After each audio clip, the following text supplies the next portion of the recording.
Hello everyone.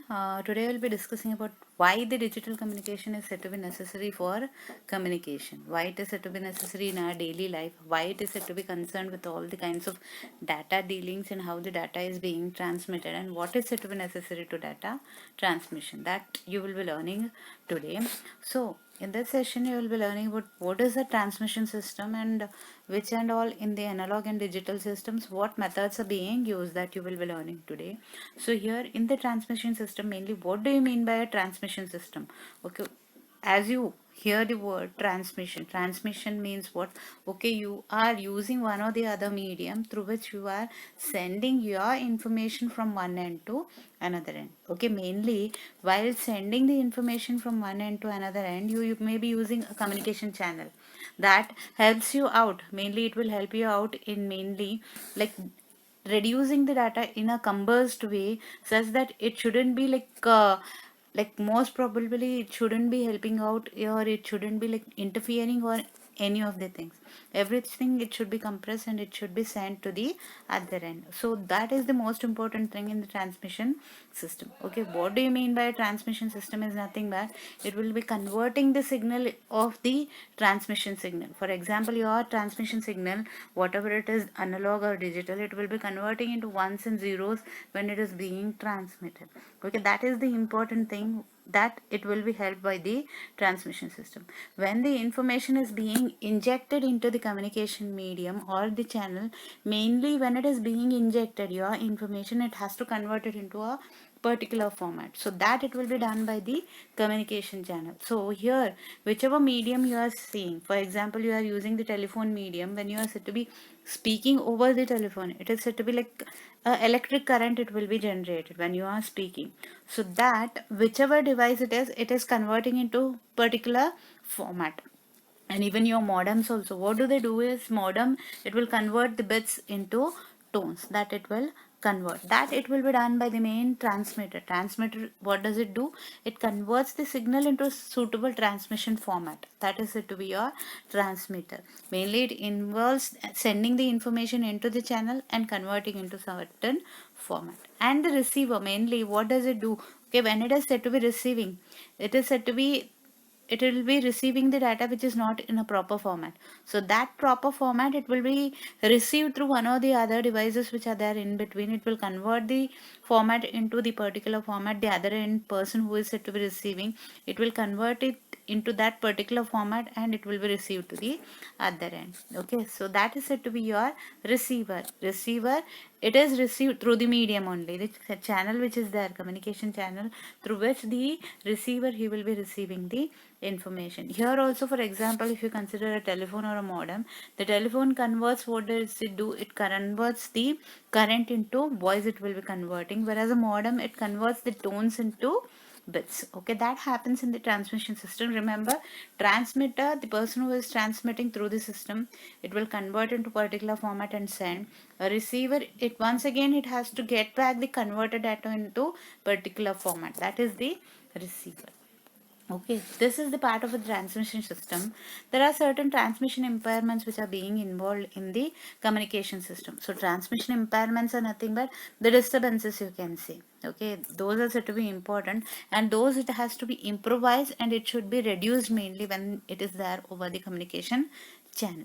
So when you are using the communication channel to transmit the data wherever you want, it has to be a pair of copper wires, or it may be a coaxial cable, it may be radio waves, the optical fibers, light in the air which is being there, or the infrared rays which you are using. Those are said to be your communication channels. Okay, this is your channel and these are the types. But the transmission impairments in this, like whatever transmission channels which you are being using here, all these transmission channel, it will be having the impairments. Which are the impairments? Attenuation is nothing but your amplitude starts decreasing. Means what? This is your amplitude, highest end, and this it will be having the disturbance and it may come down. That is said to be a attenuation. And distortion is nothing but automatic the falling of your signal. That is said to be a distortion. And spurious noise, when somebody is said to be speaking over telephone, a noise may be generated in between, maybe because of the air, it may be, or any other devices which may interfere in between. then it becomes a spurious noise. And the interference from any other signals, okay, one signal may cross over the other signal, that also may happen. So all these are said to be the communication impairments. When you have a communication channel, you even have the communication impairments also in the channel. So those it has to be improvised, that it will be done by a device called as amplifier, which will make you, it absorbs the energy and converts the signal into a format which the other end receives in the proper form. So that is the important thing. Okay, so that happens in the transmission channel. In this transmission part only, you have two types. One is analog long distance communication, another one is your digital long distance communication. Okay, there are few differences in the analog and digital. In the analog, you are said to be using a repeater, whereas in the digital you use the regenerator. The signal, once again, it is said to be regenerated. It provides the energy, and once again it, what happens, the energy it's said to be increased. But repeater is what, once again the signal starts from the 0th signal. That is the concept. Okay, so repeaters are not to be, like, they are said to be cannot mainly when you are using the repeaters in between, it cannot restore the signal once again from the original position, but it will be going back, and once again it may start from the particular position. That is the main difference between a repeater and a regenerator. Regenerator, automatically it regenerates the signal, it provides the energy to the signal. The restoration is imperfect. Here the main disadvantage in the analog long distance communication is that it is said to be, like, the restoration is said to be not said to be completely like received. Mainly the data, it is not said to be received in the proper format, and it is said to be having the noise within the signals. The noise, it cannot be neglected in the analog long distance communication. And even when you are said to be increasing the number of repeaters in between, even the, like, quality also decreases when you are repeating the signals once again multiple times. And here in the analog long distance communication, the distance is said to be limited.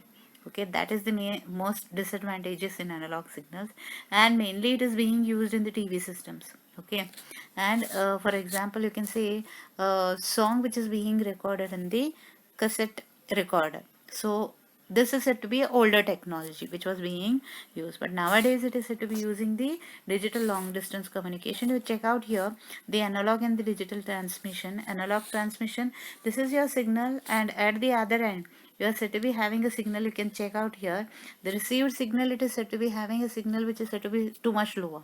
But in the digital transmission, okay, it has the attenuation, it has the disturbance, but when it is said to be received at the other end, at least little bit problems will be there within the signal, but at least this much signal it will be received in the digital signals.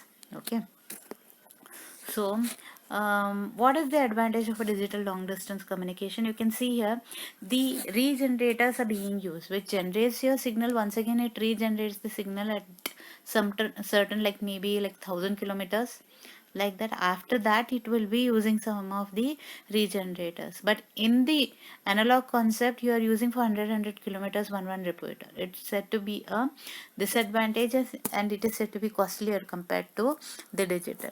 Digital regenerators are used for like thousands to 2,000 kilometers. Okay, the regenerators mainly it gets back the original data which is said to be sent from the transmitter. Okay, and once again it retransmits to the next whichever position is there, and it is said to be, the errors are said to be less, and each and every time regeneration is like first time whatever signal was the same signal is being received in the other end. It is being like a nowadays new technology which is there in the MP3. That concept is being involved here in the digital long distance communication, and it is said to be having a long distance communication here. It uses less power, it can travel for long distance, and it is said to be having a lower cost implementation. At each and every level the monitoring happens. It can have multiplexing, is nothing but multiple signals combined into a single one. That happens. Coding, different types of coding are being used within the digital communication, so that you can get a proper signal at each and every level. It doesn't mean that you have to follow the same coding, you have multiple signals which are being used in the network concept.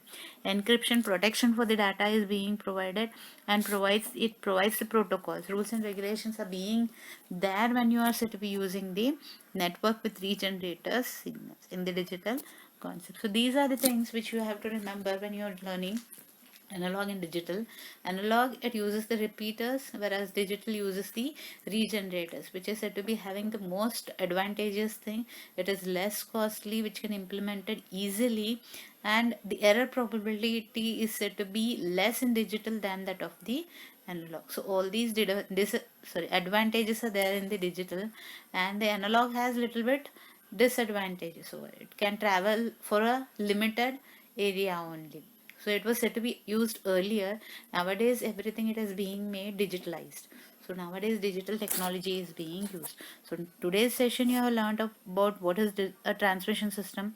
In the transmission system, you need a transmitter. You use a receiver in between channel, which will help you out in covering your data or sending the data from one end to another. That is your transmission system. You have various communication channels which are being used. Your coaxial cables, all those you have learned. Then you have the disturbances also there in the network, and the two types of communication, analog and digital, that you have learned in this session. Okay, so other session will be continuing with the other factors which are being used in the communication concept. Okay, thank you.